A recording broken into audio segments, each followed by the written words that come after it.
Pensando nas reformas, você até citou que o governo prometeu muita coisa e não entregou. Entregou a Previdência, mas como você disse, não incluiu Que já estados e veio do municípios. governo E já Temer, tinha né? muita coisa encaminhada, né? A bola estava na área, o Temer quase que aprovou, não aprovou porque saiu aqueles áudios e perdeu o capital político, que foi uma Porque reforma importante. Ela tinha ali nas suas previsões mais otimistas, né? Uma economia de 1 trilhão para os próximos 10 anos, mas essa economia ela já foi quase toda consumida devido à pandemia. E como o Brasil está invertendo a pirâmide etária hoje, você tem uma população idosa vivendo cada vez mais e casais tendo cada vez menos filhos. Então vai chegar um momento onde teremos que ter outra reforma da Previdência. Mas eu não acredito que vai ser agora, né? Isso vai acabar ficando para um próximo governo, que é sempre muito custoso fazer uma reforma dessas, é muito. muito impopular. Mas pensando Eu, naquelas reformas que o Brasil necessita, por exemplo, uma tributária, uma administrativa, que aqui nós fizemos, lembra que eu te falei? qual seria para o presidente João Dória a reforma mais importante, aquela que ele focaria no governo dele? Primeiro, não seria uma reforma, seria um amplo programa de geração de emprego. Com obras públicas, como nós estamos fazendo aqui, com atração de investimentos internacionais para serem internados no Brasil e, com isso, gerar milhares de novos empregos. E isso é possível, nós estamos fazendo aqui. Então, isso é necessário. Aliás, os dois pontos primordiais como proposta de governo, Malu, emprego e educação. Não são as únicas atividades, mas são fundamentais, porque o emprego dá dignidade, dá a essa pessoa a oportunidade de ela ter o seu próprio campo de atuação, a dignidade de ter a sua carteira de trabalho assinada, de não depender apenas de programas sociais ou de assistência, ainda que necessário, mas ela terá a sua autonomia. E para os seus filhos a oportunidade de ter uma educação que ela não teve, e uma educação de qualidade, como nós estamos fazendo aqui, Bruno. Nosso investimento, vale a pena mencionar isso, nosso investimento em tecnologia, o ano passado, só o ano passado, na compra de tablets e computadores para as escolas públicas de São Paulo foi de R$ 1 bilhão. Essas escolas de tempo integral que eu me referi, elas são todas digitais, todas com internet rápida, com Wi-Fi. Todos os alunos aprendem com tablet, além da alimentação, como eu já mencionei para você. E nós retreinamos os professores e professoras. Nós não demitimos professores porque tinham uma formação mais analógica e menos digital. Nós treinamos e esses professores compreenderam a importância disso, responderam super bem. E hoje ganham o dobro de salário que ganhavam anteriormente. Por que o dobro?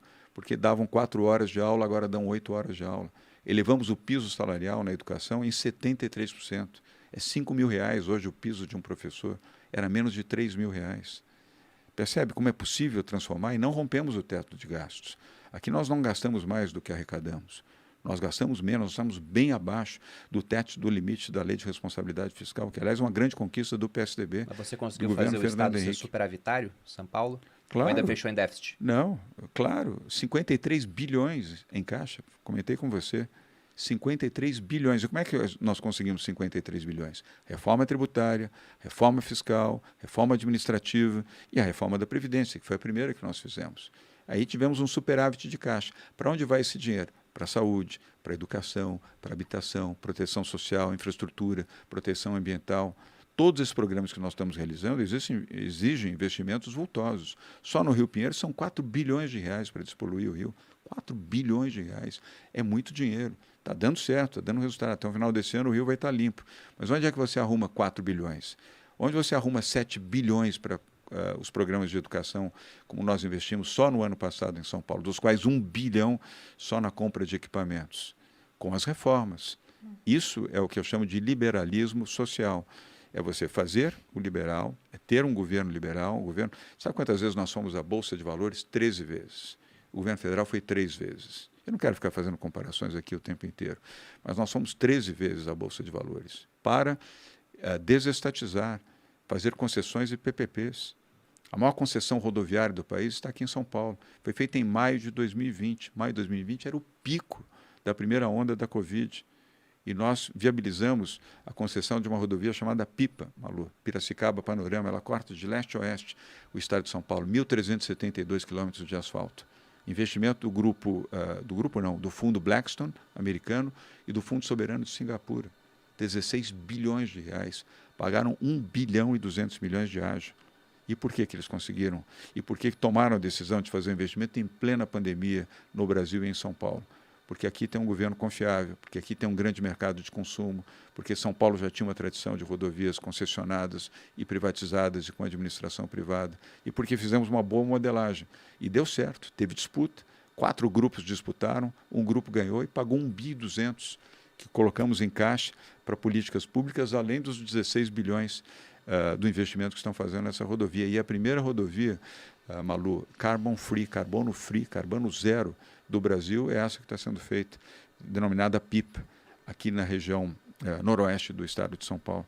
Então isso e outros leilões, parques públicos, quase todos os parques públicos de São Paulo já estão hoje em mãos privadas. Eu fiz isso na prefeitura. Olha o Ibirapuera. Ibirapuera custava, naquela época, custava 14 milhões de reais por ano para a prefeitura de São Paulo. Hoje não custa nada. E eu não sei se vocês frequentam Ibirapuera. Hoje é um parque muito melhor do que era administrado pela prefeitura e a administração privada. Você não paga um centavo para entrar no parque, para usar a estrutura do parque. E o parque está privatizado, funcionando bem, um orgulho de São Paulo. Liberalismo. E um liberalismo consciente e social no âmbito do atendimento das pessoas mais vulneráveis. Dentro desse teu programa de geração de emprego, então, você falou obras públicas. Seria através dessa via de concessão ou não? Seria o Estado realmente atuando? Vamos fazer aqui uma estrada, o Estado, ou não? Faz uma concessão? Qual é a tua cabeça quanto a isso? Depende da circunstância. Concessões, privatizações e PPPs são ótimos caminhos. Esse é um caminho excelente. Aliás, por isso que nós fomos 13 vezes a Bolsa de Valores. Porque qualquer programa desse tipo você tem que colocar em leilão de bolsa. Porque essa é a forma. Primeiro é o que a lei determina, e essa é a melhor forma de fazer. E é o que nós fizemos. E fizemos PPPs na área rodoviária, fizemos PPPs na área de metrô, mas também fazemos obras que são diretas. Rodovias vicinais e rodovias rurais, dificilmente você consegue ter o interesse do setor privado, porque elas não são rentáveis. Você não pode determinar ou exigir que o setor privado tenha prejuízo para fazer aquilo que o público deve fazer. Aí tem que ser um investimento público. Por isso a reforma da Previdência, por isso a reforma administrativa e fiscal, para que essas estradas, que são vicinais, e para que os que estão aqui nos acompanhando, o que é uma estrada vicinal? São aquelas estradas menores, mais asfaltadas e sinalizadas para o escoamento da produção agrícola. E é por ela que você faz o escoamento de toda a produção de grãos, a produção de açúcar, a produção de álcool, a produção da proteína animal, de verduras, de frutas. São Paulo, 22% da economia de São Paulo é o agro. Apesar de ser o estado mais industrializado do país, 22% da produção do estado é agrícola. As rodovias vicinais são fundamentais. As rodovias rurais também cumprem o mesmo papel. Algumas até nem sequer são asfaltadas, mas elas cumprem esse papel. São trajetos menores, enquanto as vicinais são trajetos maiores. Então, nesses casos, tem que ser um investimento público direto, financiado por uma posição superavitária, fruto de uma gestão administrativa correta, como nós fizemos aqui. Aqui não se rompe o teto de gasto. Aqui nós não fizemos essa irresponsabilidade que o governo federal, como Dilma fez, aliás, foi punida por isso. Ela perdeu o mandato exatamente porque rompeu o teto de gastos. E esse governo admite publicamente que vai romper o teto de gastos. Aliás, vai fazer, não no âmbito da ruptura do teto de gastos, agora ameaça fazer em relação à Petrobras. A Petrobras é uma empresa estatal com capital em bolsa de valores. Não pode o governo dizer, não vou aumentar o preço do combustível. Venda a Petrobras, então. Por que não privatizou a Petrobras, que falou que ia privatizar? Eu, se for eleito presidente da República, vou privatizar a Petrobras, sim. Só que eu não vou privatizar a Petrobras, Bruno, para ser um monopólio privado, sair do monopólio público para o monopólio privado. Ela será modelada numa modelagem internacional com as melhores instituições do mundo, provavelmente do Banco Mundial, para que ela possa se tornar em 3 ou 4 empresas para disputar, para ter competitividade e formar um fundo de compensação, inclusive, com essas 3 ou 4 empresas que vão disputar e provavelmente, ao disputar, terão a oportunidade de vencer a Petrobras, vão competir entre si e terão que mensalmente formar um fundo de compensação para, em momentos de crise, como esse agora, diante do conflito da Ucrânia com a Rússia, ao invés de você imediatamente transferir o aumento do combustível ou do gás de botijão ou do gás industrial para os consumidores, seja consumidor pessoa física ou jurídica, este recurso, essa diferença vir de um fundo de compensação. E não naquilo que vai se fazer, ou que já está se fazendo, o congelamento do preço do combustível. Quem vai pagar essa conta daqui a pouco, serão os próprios consumidores, porque vai explodir o preço do combustível, que já está num patamar absurdo. E outro dia alguém me disse, mas combustível é coisa de rico, só rico põe gasolina em carro. Mentira. E os caminhoneiros, e os peroeiros, e os motociclistas são quem? São ricos? São trabalhadores. E são trabalhadores que precisam ter o acesso ao combustível, porque senão não conseguem sobreviver. Eles dependem do seu caminhão, dependem da sua perua, dependem da sua motocicleta para sobreviver. Então, já aproveito para afirmar, desculpa, acabei batendo aqui no seu pé, perdão. Então, aproveito para dizer que, se eleito presidente da República, a Petrobras será modelada e será privatizada. Bancos estatais, por que nós precisamos de 2 bancos? Até hoje ninguém me respondeu. Por que precisa ter a Caixa Econômica Federal e o Banco do Brasil? Não precisa ter a Caixa, basta um banco. É preciso ter um banco? Precisa. Porque você tem o financiamento do agro, você tem o financiamento da habitação, você tem financiamentos sociais. Lembra que eu falei do liberalismo social? Você não pode deixar a população que não tem casa, se ela não tiver um financiamento com juros subsidiados, ela não consegue comprar a sua casa. Custa caro ter uma casa. Custa caro financiar a produção rural. Se você não subsidiar um pouco o mundo agrícola, você perde a competitividade internacional. Mas basta um banco para que 2? Não tem necessidade. Eletrobras foi modulada corretamente pelo governo Temer, até agora não foi privatizada. Até agora. Ok que estão dizendo que vão privatizar agora, nesse segundo semestre, mas até agora não foi. Bem complicado de ser feito agora, né? Até um ponto sobre isso. Eu sou totalmente a favor de privatizações. É como você disse, também não adianta passar a Petrobras, né, do público para o privado sem quebrar para que haja competição, porque o pessoal sempre fala, mas se privatizar vai ficar melhor, né? O preço não vai continuar aumentando. Tem que ter competição para que o preço possa baixar e também tem que ter controle de inflação, porque não adianta. O preço no Brasil ele sempre vai estar aumentando porque a inflação é muito alta. Mas você enxerga essa janela política para conseguir privatizar uma Petrobras? Porque hoje já se fala disso. Há alguns anos era crime falar de privatização da Petrobras. Ninguém tinha sequer coragem de falar. Era complicado. Nem de fazer. Eu lembro até que uma vez a gente estava no Rio, acho que era 2017. Tinha mudado para São Paulo há pouco tempo e voltamos para o Rio e tinha uma manifestação contra a privatização da Petrobras, que nunca ocorreu. Que era liderada pelo PT. Daí eu falei, meu Deus, isso é que nem fazer uma festa de estádio de criança e chamar um pedófilo para tomar conta do pessoal. Porque os caras tinham acabado com a empresa naquela época. Lembra da Vale?